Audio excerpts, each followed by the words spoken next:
दोस्तों नमस्कार। आज इस वीडियो के माध्यम से हम बात करने जा रहे हैं कि अपेंडिसाइटिस क्या होता है। ये बहुत ज़्यादा ऐसा टॉपिक है जो किसी भी फैमिली मेंबर्स को आपके परिवार में हो सकता है। तो इस वीडियो को आपको डिटेल पूरा जरूर देखना है, साथ में लास्ट में इस वीडियो को दूसरे को फॉरवर्ड भी जरूर करना है, क्योंकि ये अपेंडिक्स में लोग कंफ्यूज हो जाते हैं कि अपेंडिक्स का क्या ऑपरेशन कराना बहुत ज़रूरी है, या फिर अपेंडिक्स जो है बिना ऑपरेशन के ठीक हो सकता है। कहाँ पे इसका दर्द होता है, कैसे मालूम होगा कि आपको अपेंडिक्स है कि अपेंडिक्स नहीं है, कौन कौन सी इसमें दवाइयाँ चल सकती है, कौन सी जांच हो सकती है, कौन से ऐसे सैम सिम्टम आपके सही पे मिलेंगे, यानी ऐसे कौन से शुरुआती लक्षण देखने को मिल सकते हैं जिससे आप ये जानेंगे कि आपको अपेंडिसाइटिस है कि नहीं है।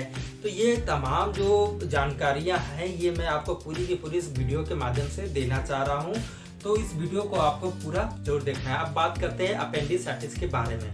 तो फ्रेंड, हमारा ये जो राइट साइड है, तो यहाँ पे जो नीचे का रीजन है जो हमारा नाभि है, नाभि के बाद आप यहाँ एक देखेंगे कि एक हड्डी होती है, ठीक है। तो ये दोनों के बीच में यहाँ पे जब आप ज्वाइन करेंगे तो बीच में 2/3 आएंगे, यहाँ पे ही अपेंडिक्स का लोकेशन होता है। इसको मैक बनने पॉइंट कहते हैं, और यहाँ पे जो है इसको हम लोग राइट इलियक फोसा रीजन भी कहते हैं।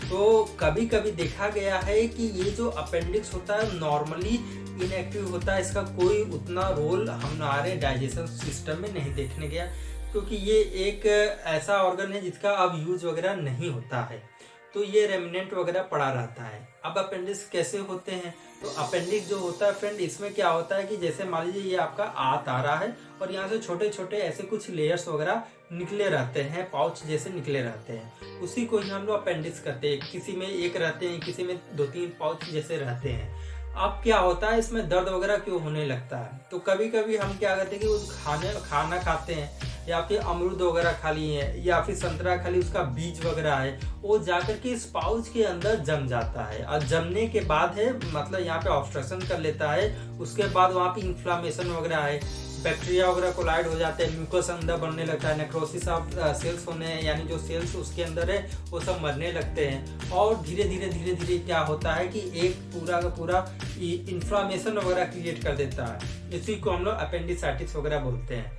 जरूरी नहीं कि ये किसी भी बीज के माध्यम से हो, कभी कभी फेकोलिस जो होता है यानी जो स्टूल्स होते हैं वो भी जा करके यहाँ पे अंदर से चल जाते हैं, वापस नहीं आ पाते हैं, तो वहाँ पे भी सड़ने लगते हैं, यानी उसके अंदर जो है नेक्रोसिस वगैरह शुरू कर देते हैं। फ्रेंड, कभी कभी जो हमारे गॉल ब्लैडर के स्टोन्स वगैरह होते हैं, पत्थर होते हैं, वो भी वहाँ पे जाकर के उसका जो ल्यूमेन्स होते हैं, छोटे से वॉल्व वगैरह होते हैं, वहाँ पे जाके उसको ऑब्स्ट्रक्शन कर देते हैं, जाम कर देते हैं, जिसकी वजह से वहाँ पे इन्फ्लामेशन वगैरह शुरू हो जाता है। तो ये बहुत से ऐसे कारण है जिसकी वजह से अपेंडिक्स वगैरह हो सकता है। अब बात करते हैं कि इसका हमारे बॉडी में कौन सा ऐसा साइन सिम्टम में लक्षण देखने को मिलेगा कि आप एक कह सकते हैं कि हाँ, इसको हो सकता है कि ये अपेंडिक्स वगैरह हो सकता है।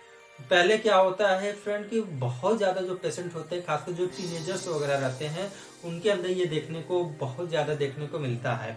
तो उसको उल्टी वगैरह बहुत ज़्यादा हो जाएगा, उल्टी के साथ वो यहाँ पे ही दर्द वगैरह कहेंगे कि बहुत ज़्यादा यहाँ पे डॉक्टर साहब दर्द हो रहा है। दर्द जो है कभी कभी यहाँ से लोकेट करते हुए ऊपर वाले रीजन में या इस साइड भी लोकेट करते हुए भी जाता है, क्योंकि अपेंडिक्स को फिजिकली उसका डायग्नोस करना थोड़ा मुश्किल होता है, क्योंकि बहुत से ऐसे भी रीजन्स होते हैं जिसके वजह से ये मिमिक्स होते हैं कि इसको अपेंडिक्स है भी कि नहीं है।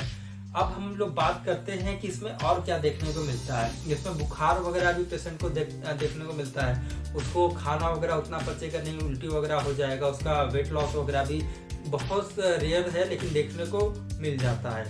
अब फ्रेंड, हम लोग बात करते हैं कि इसमें कौन सा हम लोग जाँच वगैरह करवा सकते हैं। तो फ्रेंड देखिए, इसके अंदर हम लोग CBC वगैरह करवाते हैं, CRP है, ESR है, ये सब जो ब्लड के जांच होते हैं उसको करवाते हैं। एक अल्ट्रासोनोग्राफी या CT स्कैन वगैरह भी करवा सकते हैं। इससे हम लोग देखेंगे जो अपेंडिक्स वगैरह उसके अंदर इन्फ्लामेशन वगैरह हुआ है कि नहीं। बाकी सब है, हम लोग फिजिकल एग्जामिनेशन वगैरह पेशेंट का करते हैं, उसका हिस्ट्री वगैरह लेते हैं, चेक करते हैं कि एक डायग्नोसिस बनाने का प्रयास करते हैं कि इसको अपेंडिक्स है भी या नहीं है। अब हम लोग बात करते हैं कि अपेंडिक्स के पीछे क्या बहुत मतलब कैसे ये होता है। तो फ्रेंड, क्या होता है कि जो अपेंडिक्स ल्यूमेनलाइज होता है, यानी अंदर से क्या होता है कि पूरा हॉलो रहता है, वो कोई ठोस नहीं होता, अंदर से खोखला होता है। तो उसके अंदर क्या है कि बैक्टीरिया है या फिर इंटेस्टाइनल वॉर्म, जो कीड़े वगैरह पेट में पड़ जाते हैं, वो भी उसके अंदर जाके रहने लगते हैं।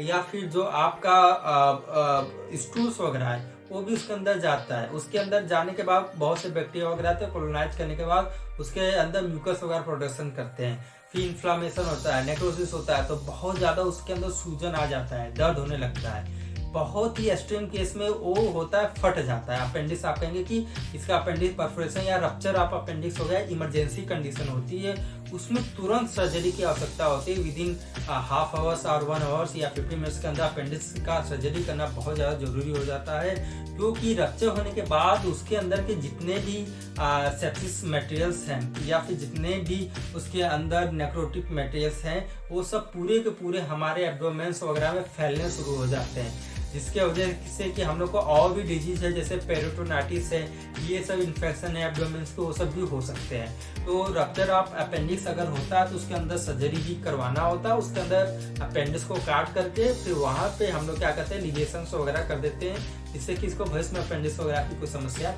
ना हो। अब हम बात करते हैं इसमें ट्रीटमेंट वगैरह क्या चलता है। तो फ्रेंड, अगर इन्फेक्शन वगैरह की वजह से अपेंडिक्स रप्चर नहीं हुआ है, अगर पेशेंट को अभी हल्का फुल्का ही दर्द हो रहा है, तो उसको हम लोग प्रोलॉन्ग एंटीबायोटिक्स वगैरह का यूज करते हैं, जिससे कि उसकी इन्फेक्शन जो है वो कम हो जाए। इसके साथ में फ्रेंड हम लोग मॉर्फिन सल्फेट इंजेक्शन है या डाइक्लोफिनेक इंजेक्शन है, पेट्रिडिन इंजेक्शन है, यानी ऐसे जो दर्द के इंजेक्शन रहते हैं जिसको देने से पेशेंट को तत्काल दर्द से राहत मिल जाए, तो ऐसे इंजेक्शन का यूज करते हैं। इसके साथ में हम लोग पेशेंट को सलाह देते हैं कि कड़े फल वगैरह या सब्जी या मटर चने ऐसा ये सब को कम से कम खाए या ना के बराबर खाएं। पानी वगैरह फल है ये सब का मेंटेनेंस रखें। और उसके साथ में हम लोग अगर कीड़े की वजह से हैं, उनके पेट में कीड़े पड़ गए हैं, तो एल्बेंडाजोल वगैरह है ये सब भी हम लोग प्रिस्क्राइब कर सकते हैं। तो फ्रेंड, ये वीडियो आपको कैसी लगी मुझको नीचे कमेंट करके ज़रूर बताइएगा।